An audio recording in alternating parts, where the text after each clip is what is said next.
Olá, crianças! Como a tia Grazi na aula passada havia corrigido o livro de reforço de ciências, hoje nós iremos dar continuidade ao nosso conteúdo do segundo bimestre, tá? Em ciências, vocês vão pegar na página 28, nós iremos falar sobre o solo. Vamos lá, pega aí. Solo. Você já se perguntou a respeito do chão, sobre a qual crescemos, vivemos? Observe a imagem e converse com seus colegas e questione a seguir. Como não tem os coleguinhas, né? Vocês vão observar a imagem aí e vamos lá. De que você acha que é feito o solo em que pisamos? Será que todos os solos são iguais? Como cada solo se formou? Vamos lá. Todos os seres vivos habitam a crosta terrestre, camada mais externa do nosso planeta. O solo, o que é o solo? O solo é a superfície sólida da crosta terrestre, onde pisamos, plantamos, construímos nossas casas. Então, o solo, ele é importantíssimo para a nossa vida, pois é nele que nós pisamos, plantamos, construímos, não é? Andamos no nosso dia a dia, através do solo que nos leva a outros lugares, né? Então, pegue aí. As rochas da crosta terrestre, pouco a pouco, foram sofrendo transformações devido à ação do vento, da temperatura dos seres vivos e das águas da chuva, dos rios, dos mares. Com o tempo, as rochas foram quebradas em pedaços cada vez menores, que se juntaram ao resto de vegetais e de animais mortos, formando assim o solo.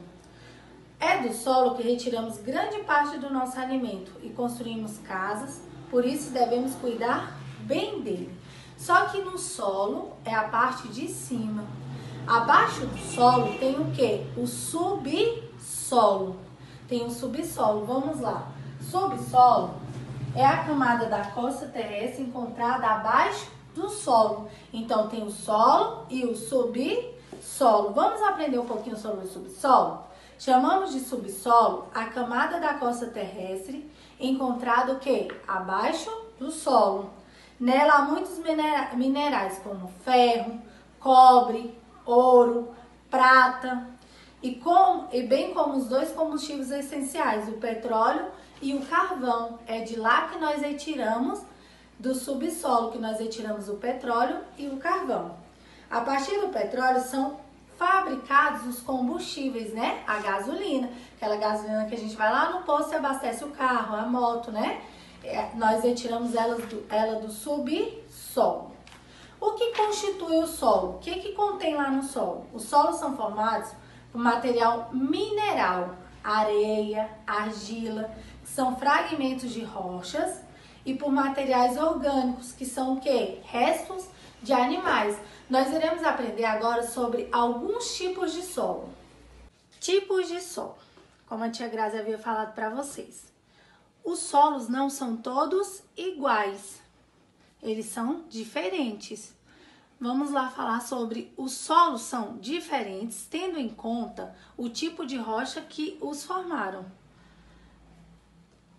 Solo arenoso. Observem um solo arenoso.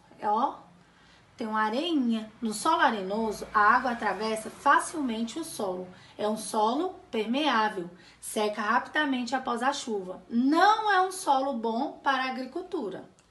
Solo argiloso.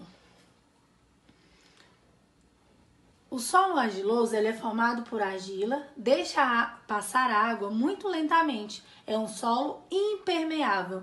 Não é um solo bom para a agricultura também. Solo calcário. Vocês observam que tem muitas pedrinhas, formado por grande quantidade de calcário, que são pedras, tá bom?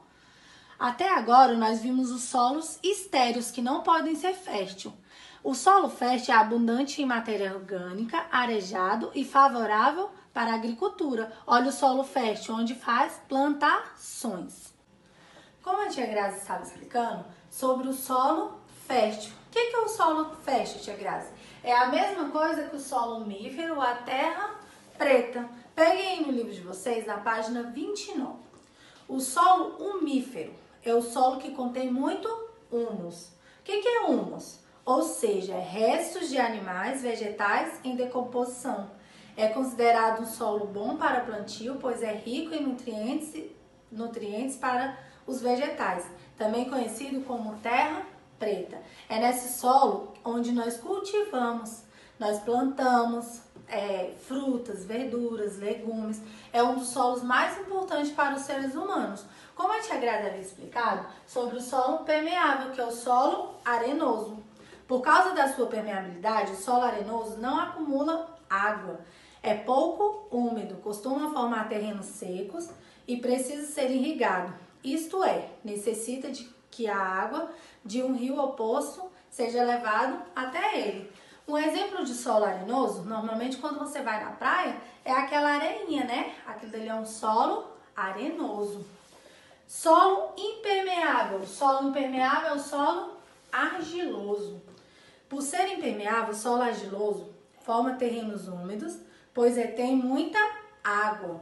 Ele precisa ser drenado, ou seja, o excesso de água necessita ser retirado, porque ele fica parecendo uma lama, o solo argiloso.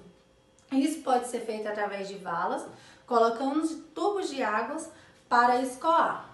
Vamos falar um pouquinho sobre os lençóis de água. Nós falamos sobre o solo, o subsolo e abaixo do subsolo tem os lençóis de água. A água das chuvas penetra nos solos permeáveis. Ao encontrar as rochas que são impermeáveis, ela forma lençóis de água lá no subsolo. Esses lençóis subterrâneos ocorrem sobre camadas impermeáveis. Quando encontram abertura, surgem na superfície de forma de fontes ou nascente.